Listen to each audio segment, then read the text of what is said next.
Mutta huomenta kaikille. Kuuluu hyvin ilmeisesti.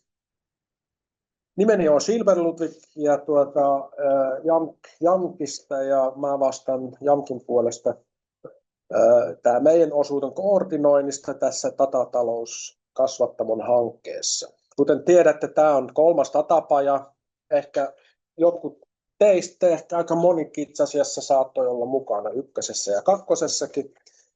Eli tässä pajassa me halusimme nyt vähän keskittyä, millainen se tulevaisuuden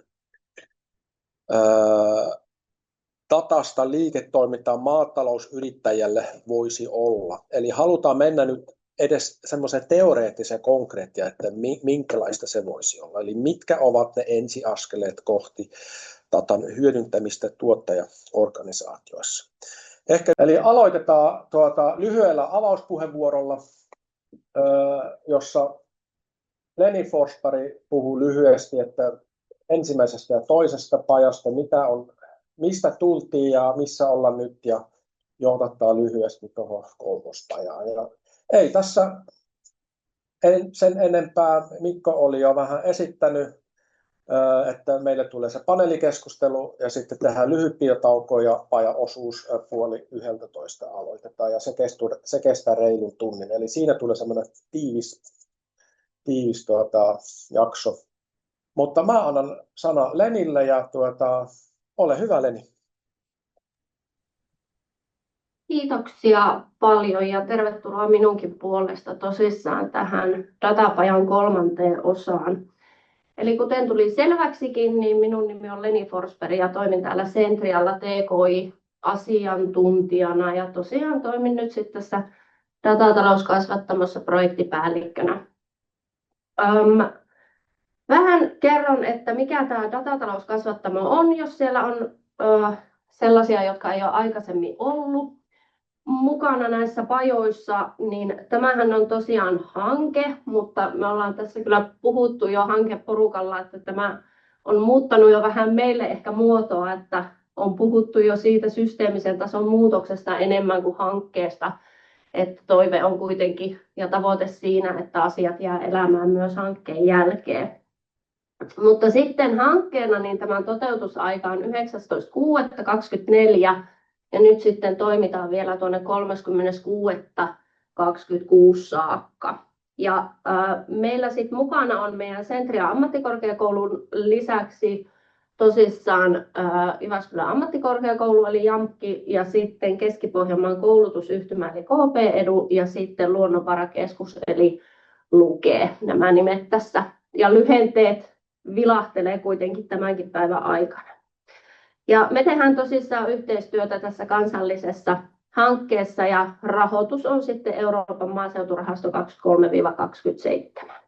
Ja tulette myös tapaamaan henkilökuntaa varmasti tästä hankkeesta sitten tämän pajankin aikana, eli suuri osa on kyllä paikalla täällä myös sitten tänään.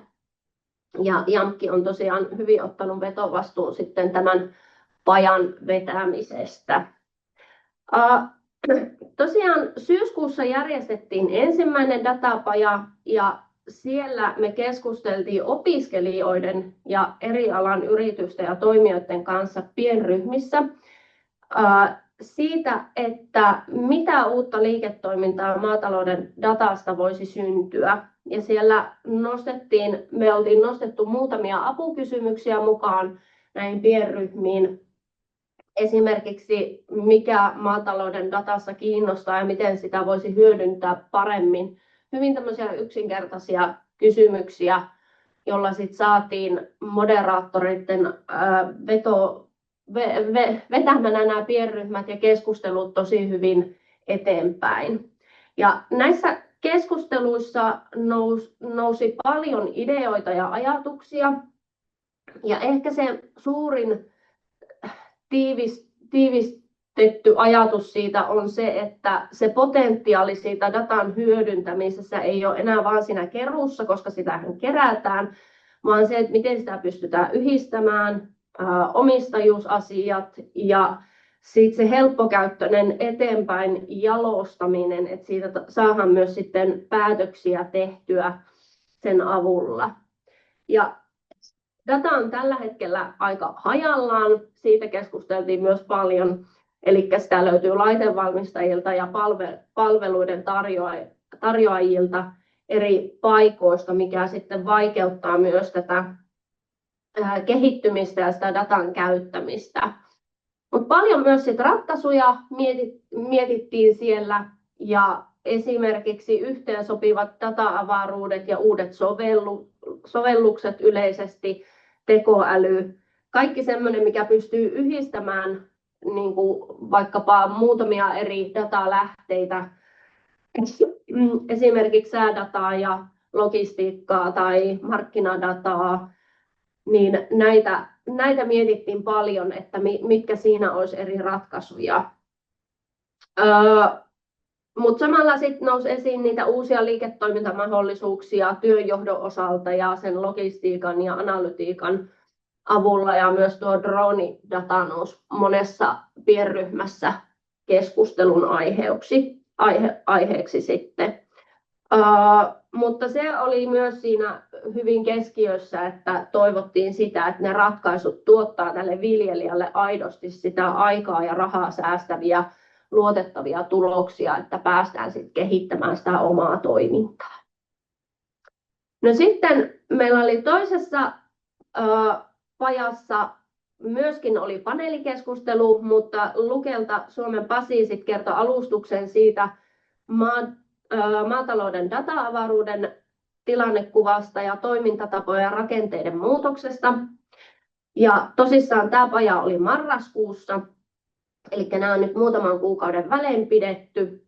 Ja paneelikeskustelussa keskusteltiin maatalousyrittäjän liiketoimintakriittisistä datasta ja tiedoista ja maatalouden tästä data-avaruudesta ja sen tuomista mahdollisuuksista ja toimintatapojen muutosvaatimuksista ja siitä, mitä se myös niiltä viljelijöiltä sitten vaatii. Ja enempi se, että nimenomaan siitä näkökulmasta, että se vaikuttaa siihen omaan asemaan siellä ruokajärjestelmässä. Ja paneelikeskustelussa oli asiantuntijana Mats Nylund SLC:stä, Elisa Koskinen Weekly Groupilta ja Kari Pekonen maatalousyrittäjä. No, tästä mä en oikeastaan sen enempää paljastakaan, että halutessaan tämän paneelikeskustelun voi käydä kuuntelemassa tuolta Datapolku-podcastista, Spotifysta. Me voidaan laittaa linkki tuonne chattiin vielä, niin siellä on eri jaksoja, niin siellä löytyy tämä paneelikeskustelu sitten kokonaisuudessa, että voi käydä kuuntelemassa. Siellä on mielenkiintoista keskustelua kyllä aiheeseen liittyen. Ja sitten Lukelta vielä Pasin lisäksi Katariina Pussi jatkoivat sitten paneelin jälkeen maatalousyrityksen tiedonhallintastrategian eri vaiheista, että miten päästään alkuun ja miten sitä pystyy hyödyntämään tämän systeemisen muutoksen tuomia eri mahdollisuuksia ja tavoitetiloista ja maatilan datastrategiasta liiketoiminnan kehittämisessä. Ja nämä kaikki materiaalit on tulossa tuonne datatalouskasvattamo.fi nettisivuille myöskin sitten. Sieltä voi sitten tutustua paremmin sitten näihinkin. Ja vielä oli puhetta, että vähän avaan Koneagriaa, eli siellä tehtiin sitten maatalousyrittäjien kanssa tämmöistä tietovuototestiä, joka on edelleen myöskin datatalouskasvattamo.fi-sivustolla, että sitä voi käydä siellä itsekin testaamassa. Niin, tällä osastolla nousi tosi vahvasti esiin tämä maatalousyrittäjien aito huoli siitä oman datan hallinnasta ja siitä, että mihin ne tiedot kulkeutuu ja mihin ne lopulta päätyy ja kuka sitten niitä omistaa ja kenenkä käsiin ne menee, niin nämä havainnot ehkä sieltä ja nämä huolenaiheet on vahvistanut sitä meidän käsitystä siitä, että näiden pajojen järjestäminen on ollut tosi tärkeää tässä tilanteessa ihan yleisesti, että saataisiin sitä tietoa levitettyä ja niitä eri mahdollisuuksia, mitä maatalousyrittäjillä on. Ja sitten ehkä myös se, mikä siellä nousi nimenomaan, että kaikki rupesivat pohtimaan niitä omia sopimuksia että mitä siellä sopimuksissa lukee.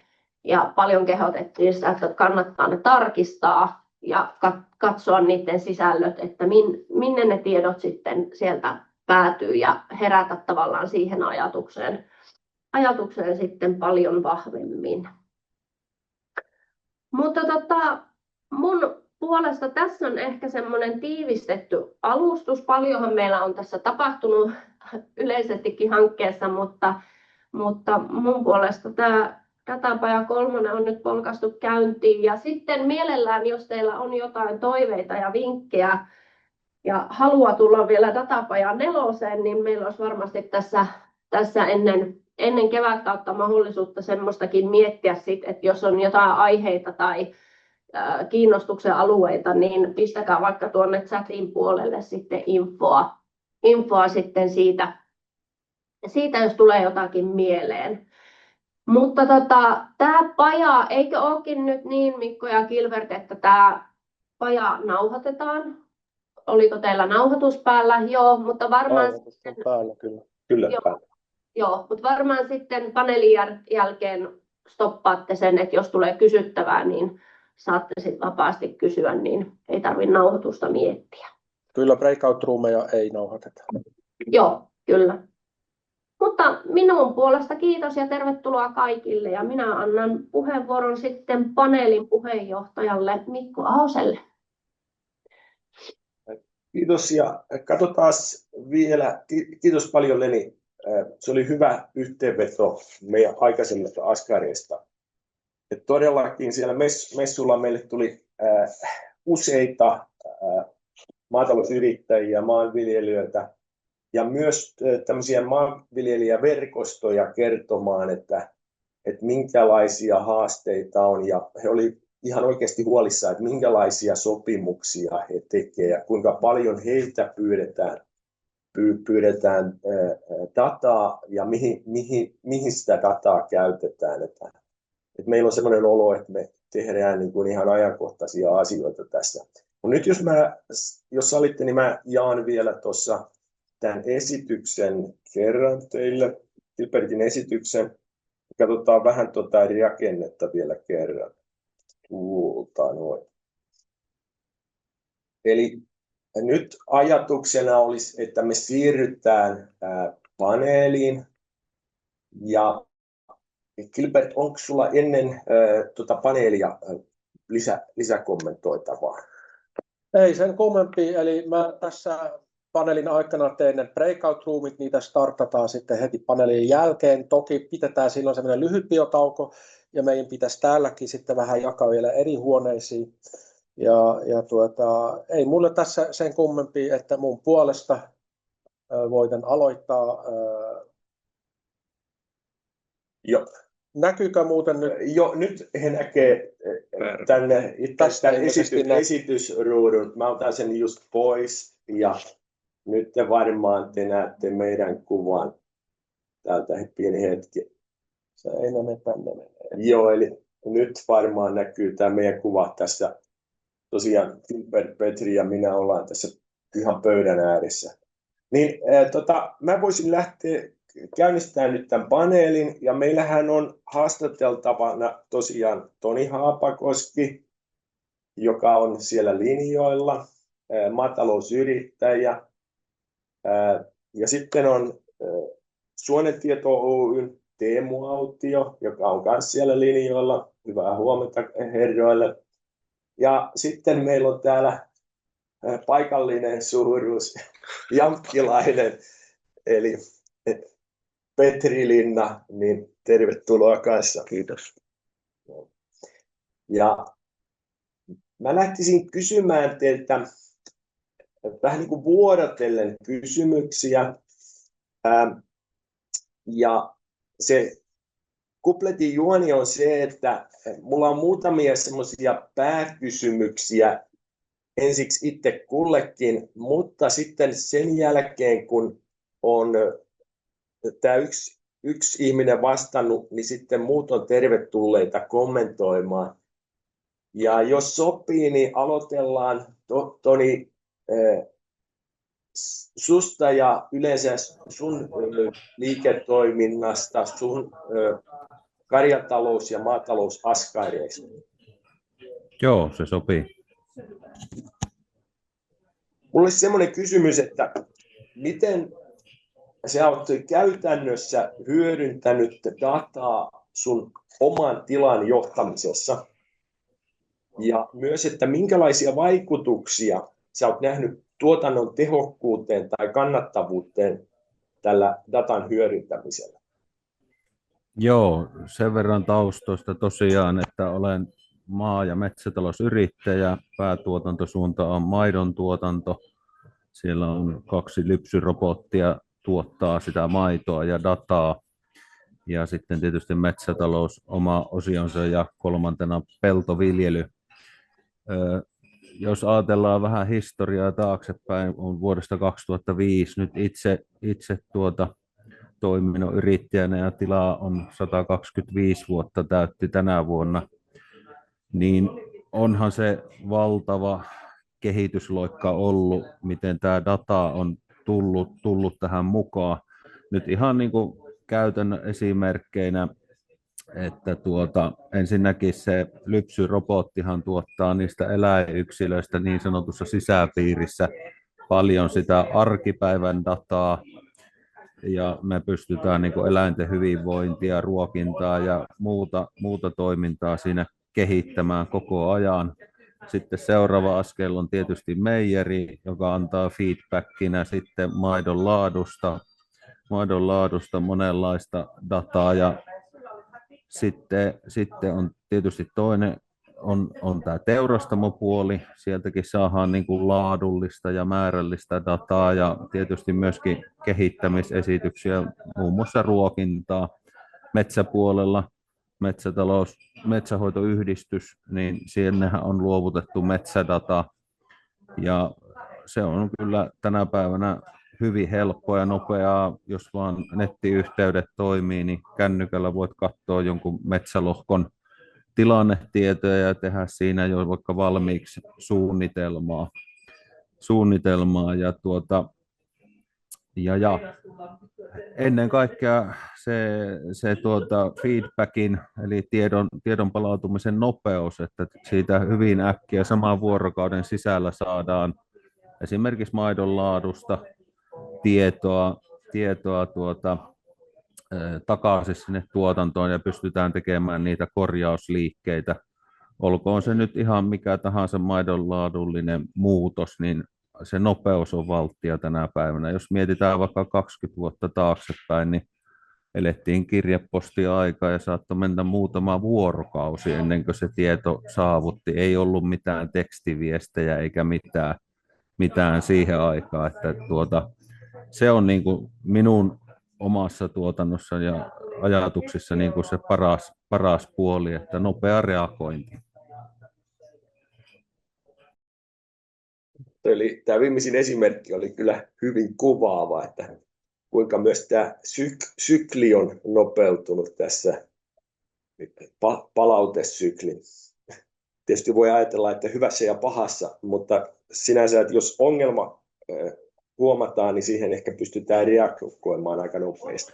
Joo, ja tässä tietysti on tämä rakennemuutos tullut mukaan, että jos ajatellaan 25 vuotta taaksepäin, niin se keskilehmäluku oli siellä alle 20, ja se ei ehkä niin nopeasti se ongelma leviä semmoisessa pienessä populaatiossa, mutta tänä päivänä niin keskilehmäluku taitaa olla, en ole nyt tarkastunut, mutta lähemmäksi 60.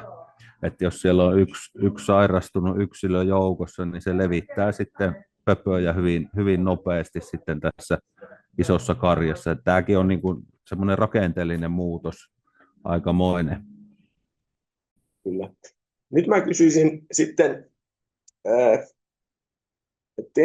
Teemu Autiolta ja Petri Linnalta, onko teillä jotain lisättävää tai kommentoitavaa tähän kysymykseen, joka koski just datan hyödyntämistä tiloilla ja sen vaikutuksia kannattavuuteen? Tuleeko teille sellaista pikakommenttia mieleen? Kumpi ensin? No, aloita sä vaikka. Joo, ei mulla nyt mitään varsinaista pikakommenttia tuohon tulee, että kunhan vaan tuo oli tavallaan mielenkiintoinen kuulla tuo näkökulma siihen, että tuo se tiedon välittämisen tai sen ajankohtaisuuden, että se on tavallaan tuommoinen noinkin paljon vaikuttava tekijä. Se on tietysti, kun itse on niin sanotusti data-alalla ollut tässä koko työuran, niin se on vähän niin kuin eri näkökulmasta asiaan sille, että ei ole ikinä ollut semmoista tilannetta, että se kirjeposti olisi tavallaan kriittinen oman päätöksentekoon, että odottaa, että joku päätös saapuu tai tieto saapuu, että voi tehdä päätöstä, niin tuo oli niin kuin semmoinen ihan hyvä ja avaava huomio asiasta, että kyllähän se tuo Suomen mobiiliverkot ja data, nämä kaikki hommat, että se on ihan hyvä, että ne on ihan hyvällä tasolla nykypäivänä kuitenkin. Suurin piirtein. Joo. Tähän me palataan. Tämä oli hyvä kommentti. Petri, onko sinulla? Joo, tuon nopeuden mä nostaisin tuossa, tavallaan tuo dataavaruushan nyt sen mahdollistaa, että tavallaan se data tulee koneluettavaksi yhä enemmissä määrin, joka mahdollistaa sen, että siellä ei tarvitse olla kukaan käsin sitä käsittelemässä, vaan se niin kuin pystytään tuotteistamaan ja se on niin kuin nopeasti. Kun vaan se tehdään se koko putki siitä valmiiksi, niin se mahdollistaa moniin eri asioihin nyt sitten sen nopeuden. Mutta erittäin mielenkiintoinen kuulla näin käytännön konkreettisia asioita. Kiitos. Nyt mä pikkusin siirtyisin datasta liiketoimintaan, niin miten sä, Teemu, olet nähnyt teillä Suonentiedolla sen, että miten palveluntarjoajat, esimerkiksi te tai teidän yhteistyökumppanit, niin voi auttaa viljelijöitä muuttamaan datan jakamisen konkreettisiksi liiketoimintahyödyiksi. Niin onko sulla tästä esimerkkejä? Joo, on ehkä esimerkkejä. Tosiaan Teemu Autio Suonentiedolla olen sovelluskehittäjänä, olen noin 16 vuotta vähän reilta ollut Suonentiedolla nyt töissä, että sille nopea esittely, niin päästään sitten asiaan. Hyvä, Joo,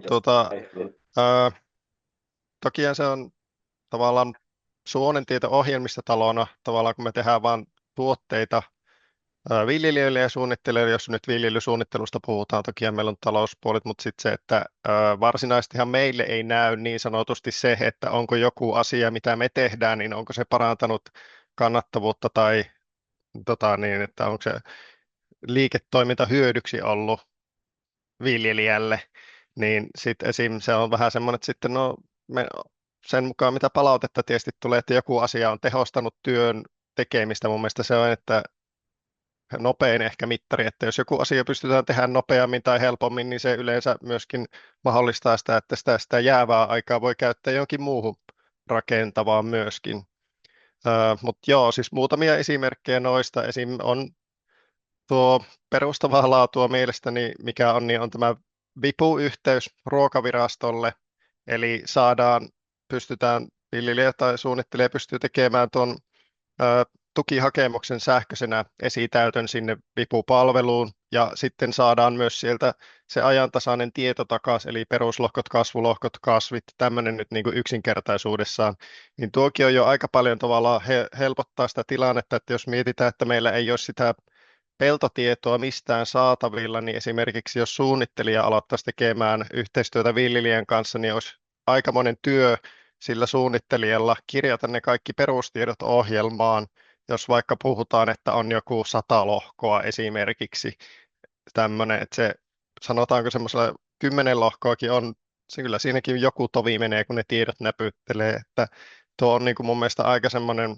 että se perustavaa laatua oleva asia, mikä on ollut hyvin pitkään niin kuin olemassa, mutta se on mun mielestä tosi tärkeä koko niin kuin tässä niin kuin meidänkin ohjelmiston kannalta, että se ohjelmahan ei ole ilman tietoa mitään, että sinne on kaikki pakko syöttää, että muuten ei pysty tekemään käytännössä mitään, jos ei ole sitä tietoa sillä pohjana. Ja sitten on toki niin kuin näitä yhteistyökuvioita muita, mitä on tullut siinä, että jos jollakin on ollut jotain dataa tarjolla, niin on herätty, että no me voitaisiin tehdä jotain tällä datalla esimerkiksi Altralta saadaan sieltä niiden omasta traktorin paikannusjärjestelmästä, voidaan puhua, tai työkoneen paikannusjärjestelmästä tietoa meidän järjestelmään, missä sitten tai viljelijä voi yhdistää sitä ajodataa siihen omaan viljelysuunnitteluunsa ja toteumaan, että pystyy esim. Arvioimaan sitä, että kauanko aikaa kuluu jollain lohkolla jonkun tietyn toimenpiteen tekemisessä, niin sitten voi sen perusteella pystyä optimoimaan omaa työntekoa. Ja sitten sama on myös, että jos urakoitsija on, niin sitten siinä on laskutusperuste kyseiselle asiakkaalle saa hyvin helposti siitä ajodatan perusteella, mikä nyt on vaan periaatteessa aika ja paikkaleima, mutta sekin kertoo aika paljon. Ja sitten on nyt esimerkkinä vielä yksi tämä viimeisin, mikä oli nyt syksyllä, on tuonne Biokodella, että kun niillä oli tämä hiilijalanjälkilaskenta tarjolla, niin sitten avattiin sinne yhteys, että voidaan lähettää suoraan laskennassa tarvittava lähdedataa siihen laskennan pohjaksi, ja sitten siellä Biokoden palvelussa voi tehdä sen laskennan loppuun. Että tässä nyt on muutama esimerkki näitä, ja jos niin tuntuu, että jaarittelen liian pitkään, niin keskeyttäkää. Ei mitään, siis mun mielestä ne todella hyviä esimerkkejä, Teemu, kiitos. Ja Saako tuohon kommentoida? joo, totta kai. Joo, tuo Teemu esitys oli just näin se asia on, mutta kun mä joka paneelissa ja yhteydessä taisin viimeksikin mainita se, että näillä hienoilla ohjelmistoilla ja muilla paikkatiedoilla ei tee yhtään mitään, jos ei meillä ole sitä toimivaa tietoverkkoa. Eli viittaan taas viime kesänkin kokemuksiin, kun urakoitsija yrittää täsmäohjauksella ohjata 9-metristä niittokoneyksikköä, ja kun signaali ei ole kunnossa, niin ei sitä voi käyttää. Eli korostasin vielä, että pitäisi lähteä sieltä alimmalta askeleelta, eli rakentaa niitä tietoverkkoja tänne maaseudulle, ja mä näen sen niin kuin isona ongelmana tasan nyt ja lähitulevaisuudessa. Ei muuta. Ajankohtainen kommentti, sillain, koska myös silloin, kun ne yhteydet häiriintyy ja siellä on esimerkiksi katkoja, niin usein nämä automaatiojärjestelmät jopa menee sen verran sekaisin, että niitä joutuu uudelleen käynnistelemään ja tämmöisiä, että tässä on vielä haastetta. Mutta nyt siirryn Petrin puoleen, eli Petri, sä olet pitkään ollut tämän, voisiko sanoa, data-avaruuden parissa, ja siksi mä rohkenen kysyä, että tämä eriskummallinen termi, että mitä maatalouden data-avaruudella tarkoitetaan tutkimuksessa, ja millä tavoilla uskot se vaikuttava viljelijöiden kilpailukykyyn ja kannattavuuteen? Joo. No, data-avaruus. Tässä nyt oikeastaan vähän tulee näitä esimerkkejä jo, että silloin niin kuin maitotilalla oli jo käytetty ja se data oli siirretty. Siellä ei varmaan ollut niin kuin data-avaruutta niin kuin teknisenä taustana ollut käytetty, mutta se on jo niin kuin sitä eräänlaista tiettyä infraa, että se data saadaan siirtymään paikasta toiseen, mutta data-avaruus taas tuo niin kuin sen uuden ulottuvuuden ja ratkaisee oikeastaan niitä koko EU-alueen haasteita tässä kilpailukyvyssä. Eli sen takia se on niin kuin perustettu, että me löydetään niin kuin keinot tai löydetään niin kuin se mahdollisuus siihen, että millä me kilpaillaan, niin kuin, jos suoraan sanottuna, niin USA:n niin kuin tätä pilvipalvelua tai palvelukonseptia vastaan. Eli aina kun me ostetaan joku palvelu, niin se on todennäköisesti se on jonkun jenkkilän palvelu. Hyvin niin kuin tällä hetkellä se vaan näin on. Niin tämä data-avaruus tuo siihen sitä uutta mahdollisuutta, että se on nimenomaan mahdollisuus, mutta meidän täytyy olla niin kuin hereillä, että me ollaan niin kuin hyödyntämässä se mahdollisuus. Eli sitten tullaan tähän, niin kuin, miten se otetaan käyttöön, nämä sopimuspuolet ja kaikki, mitä siinä onkaan, niin meidän täytyy olla niin kuin hereillä siinä. Ja data-avaruus tässä mun tutkimuksessa mennään siihen nimenomaan sinne alkulähteelle, että miten se data syntyy ja miten se tuotteistetaan. Eli nyt se tahtoo olla siinä ketjussa vielä sillä, että se loppupää enemmänkin hyödyntää siellä arvoketjussa sen datan, ja se viljelijän rooli on enemmän sen datan tuottaja kuin varsinainen hyödyntäjä. Toinen on ehkä tässä nyt kyllä hyvä jo pieni poikkeus, että jo hyödyntää sen niin kuin reaaliaikaisesti siinä, että siinä niin kuin, että tähän pitäisi vaan päästä, että se on myös siellä datavaruudessa toimisi eri palvelut just tuolla lailla, että koko ajan se menee yhä reaaliaikaisemmin se data siellä ja se tulee suoraan palautteena siellä. Ja sitten mennään tähän myös tukipolitiikkaan, että toivottavasti sekin olisi myös, se voi olla ehkä hyvin kaukainen haave, mutta tavallaan, että mentäisiin siinäkin reaaliaikaisempaan niin kuin tuen maksamiseen. Näin lyhyesti. Hyvä. Tästä tulee mun mielestäni pieni tämmöinen aasinsilta myös huoltovarmuuteen ja järjestelmien semmoiseen luotettavampaan käyttöön. Ja sen takia, Toni, kysyisin sulta maatalousyrittäjänä sitä, että kuinka tärkeänä sä pidät tietoturvaa ja tietosuojaa, kun sä harkitset sun maatilan tietojen jakamista.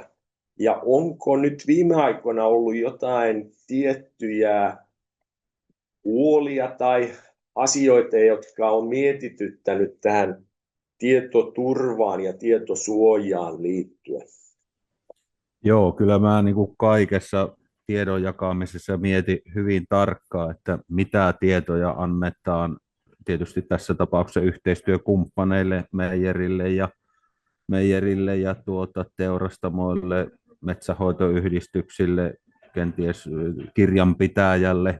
Siellä on erilaisia tasoja, mitä tietoja, ja minä pystyn aika hyvin ne määrittelemään, mutta ihan nyt tässä päivän polttavana ja uusimpana tuossa tuli mieleen nyt uusi tämmöinen tukijärjestelmän ehto on tämmöinen ilmastosuunnitelma, joka tehdään lohkokohtaisesti, eli sun pitää nettisivulle mennä, kirjautua sinne ja sitten tehdä se suunnitelma. Ja tämä on siinä mielessä, tämä on siis Ruokaviraston laatima järjestelmä, ja periaatteessa kuka teistä vaan, kun kirjaudutte sisään, pikkusen vaivatte päätä ja selvitätte meikäläisen tilatunnuksen, joka on siis numerosarja, niin te voitte mennä tekemään sinne ihan omia lisäyksiä siihen suunnitelmaan.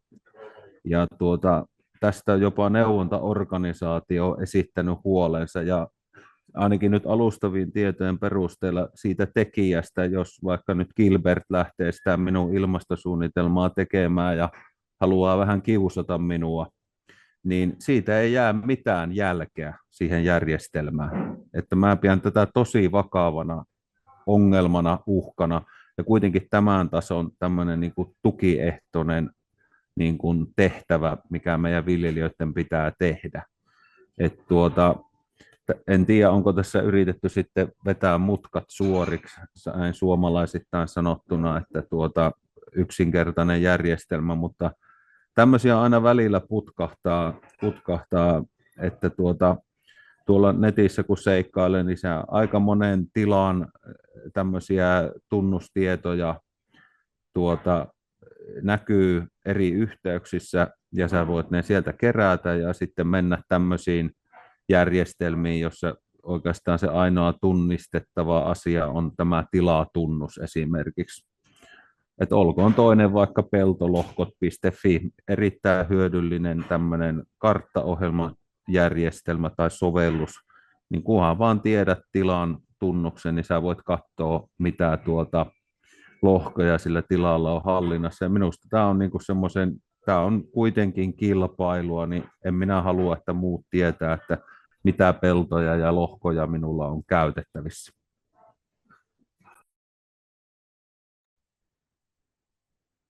Hyvä kommentti. Tässä tuli niin kuin tietoturva, tietosuoja, yksityisyyden suoja kysymyksiä. Ja ehkä myös tämä viimeisin, tämä peltolohkot esimerkki, niin tässähän on ihan yksinkertainen tämmöinen, voisiko sanoa vanhakantainen kateuskin voi jo iskeä siinä, että joka häiritsee tiettyjä toimintoja. Että kun mä tiedän sen, että esimerkiksi tuoden rehua tarvitsee aika laajalla alueella kerätä, niin se on niin kuin useamman kunnankin alueella saattaa olla se yksi toimija toimii, ja se on ihan ymmärrettävää, mutta toiselle se voi olla myös yllättävä kateusaspekti, joka aina mua kanssa ihmetyttää. Se on juuri näin, että tässä suomalaisessa toimintatavassa, että pitää aina lohduttautua sillä, että kateus pitää ansaita. Tämä on tarjo. Sitten mä menisin nyt Teemu sulta kysymään Suonen tiedonkin osalta, niin miten sä näet yhteistyöpuolen tässä toimijoiden välillä, kun me puhutaan datan hyödyntämisestä maataloudessa, että minkälaisia yhteistyökuvioita täällä on olemassa? Että voiko sä ottaa näistä esimerkkejä?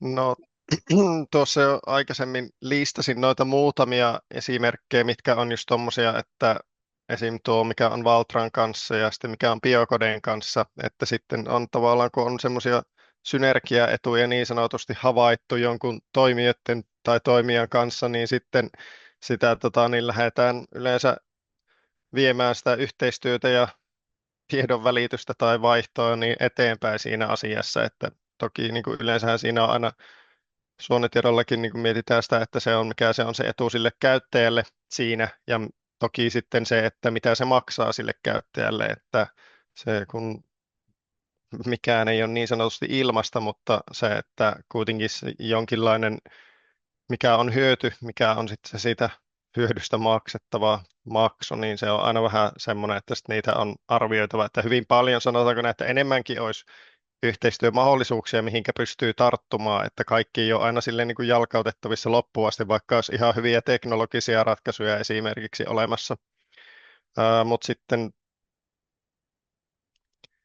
sitä tavallaan se data siinä, niin no joo, tuo on tietty se, että yksi ongelma maataloudessa, jos puhutaan ihan vaikka perusviljelydatasta, niin on se, että kun siinä ei ole semmoista standardia, mikä olisi kaikilla toimijoilla käytössä, että voitaisiin niin sanotusti palvelujen yli siirtää ongelmitta tietoa, että käytännössä melkein aina joka tilanne, mikä tulee edelleenkin vastaan, on semmoinen, että katsotaan, että mitä dataa meillä on, mitä dataa joku toinen osapuoli haluaa, ja sitten katsotaan, että löytyykö meiltä kaikki se data ja saadaanko me se siihen muotoon, missä se toinen tarvitsee sen datan, tai sitten toisinpäin on se, että sitten toisella puolella kerrotaan, että mitä on tarvittu tai mitä heillä on tuotettuna ja sitten me mietitään, että no mitäs me tällä datalla tehtäisiin sitten. Ja sitten ongelmaksi tulee toki se, että mietitään näin niin kuin Suomen kokoinenkin maa ja tällä toimijamäärällä, mitä on yrityksiä, niin ei ole niin kuin mahdollista edes saada kaikista yrityksistä kaikkia tietoa, että mitä kukakin yritys tekee. Plus sitten siinä on joskus se, että tavallaan tästä on erinäisissä jutuissa puhuttu, esim. Niin kuin maatalousautomaatioyhdistyksen jossain on niin kuin ollut maininta, että niin kuin se, että yritykset tietää hyvin sen, mitä ne itse tekee, eli niillä on se oma liiketoiminta on niin kuin hyvin hallussa, ja ne osaa sen homman, oli se sitten niin kuin työkonevalmistusta, traktorivalmistusta tai ohjelmistovalmistusta, mutta sitten tavallaan siinä tulee se ongelma, että hyvin hankala on miettiä, että kuka voisi hyötyä tästä tiedosta, mitä meillä on, koska jos ei joku osaa satu tulemaan sanomaan, että hei, teillä on niin tuolla vaikka niin kuin maaperäantureista tietoa, että no olisipa kiva, kun me saataisiin siitä tietoa ja sitten voitaisiin tehdä jotain sen tiedon perusteella, niin jos ei tiedä sitä, että jollakin on maaperäantureita, josta saa sitä tietoa, niin hyvin hankalaa alkaa rakentamaan mitään liiketoimintaa sen kannalle. Mutta joo, sitten toki on niin kuin asioita, mitkä auttaa asiaa, niin kuin esim. Tutkimushankkeet Suomessa, niin ne on vähän semmoisia ja EU-tasollakin hankkeet myös, että mutta niitäkin on niin paljon. Suomessakin on aika lailla, mikä on tietysti hyvä asia toisaalta, mutta sitten EU-tasolla tuntuu, että niitä on ihan älyttömästi, niin sitten niitäkin on ihan mahdoton seurata, että mitä mistäkin hankkeesta sitten seuraa lopulta, että tuliko sieltä mitään niin sanotusti konkreettista, mikä olisi sitten liiketoiminnaksi hyödynnettävää tai tuotteeksi hyödynnettävää esimerkiksi, niin se on sitten taas yksi haaste tuossa, mutta tämmöistä tähän minun puolestani ehkä nyt, jos vielä jotain haluaa johonkin tarkennusta, niin voi ehkä kysellä. Tässä välissä kyselen, että onko muilla kommenttia tai lisäkommenttia tuohon Teemun puoleen. Petri, sulla olisi. No, tämä standardointi on oikeasti iso haaste. Ja tuossa oli just iso standardointiorganisaation webinaari alkuviikosta ja menin sitten kysymään myös, että kun siellä oli esitys tästä dataavaruudesta ja kysyin sitten dataavaruuden ekspertiltä, että no miten se standardointi nyt etenee sitten dataavaruuden suhteen, niin päänsärky on kuulemma, että heikosti menee, että ei varsinaista standardia ole semmoista selkeää, että no, nyt aletaan mennä kaikki tällä.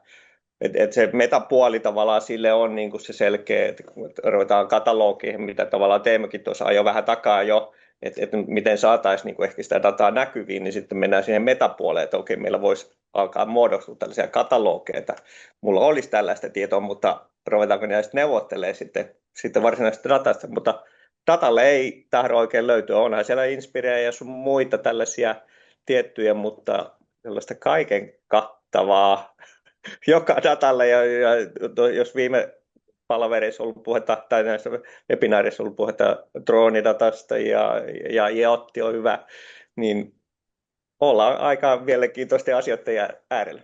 Päänsärkyjen äärellä, niin sanotusti. Kyllä.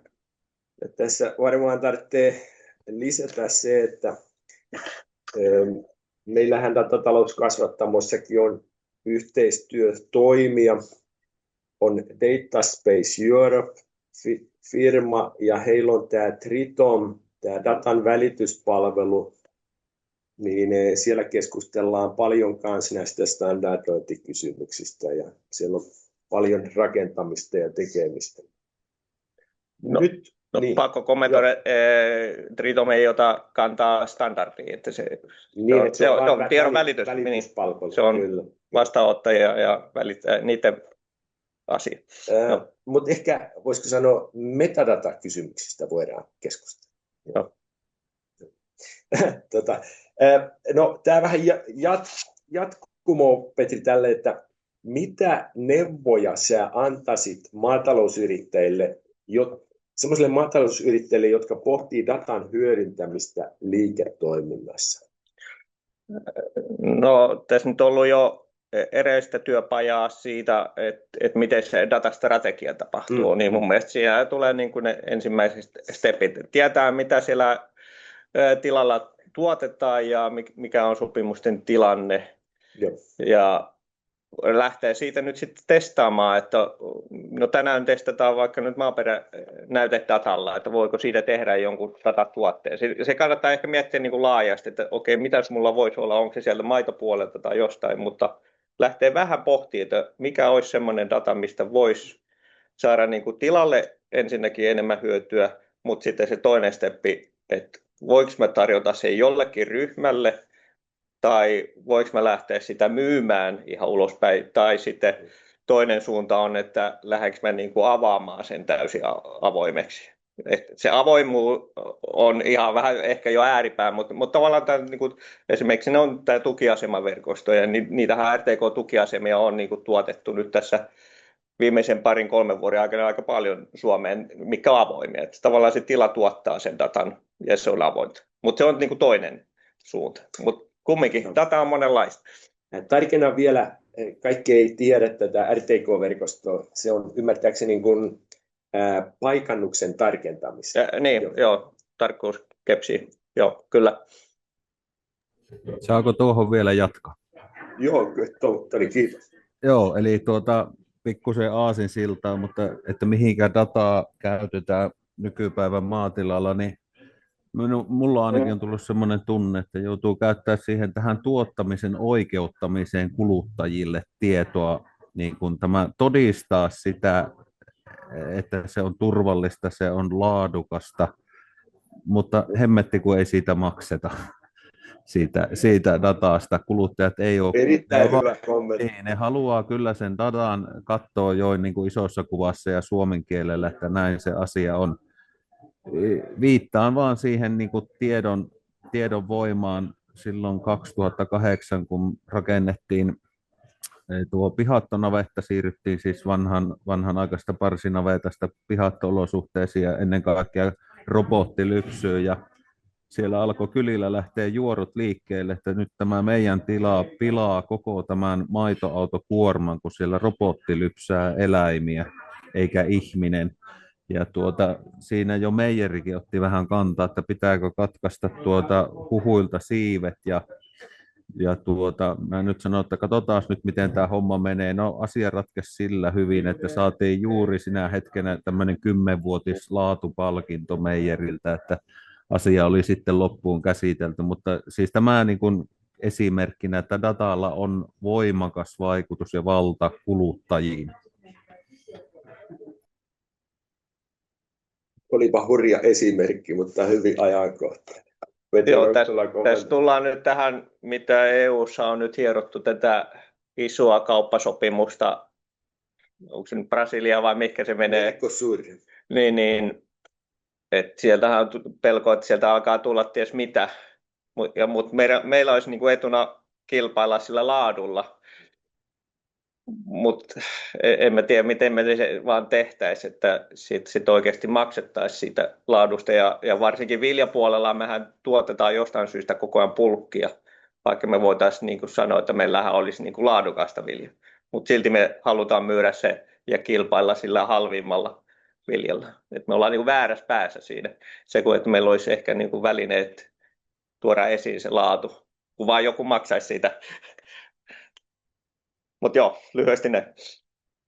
Kiitos. Nyt mä uteliaana kysyisin meidän isolta yleisöltä, että minkälaisia ajatuksia on teillä herännyt tästä paneelikeskustelusta? Haluaisiko joku aloittaa sen?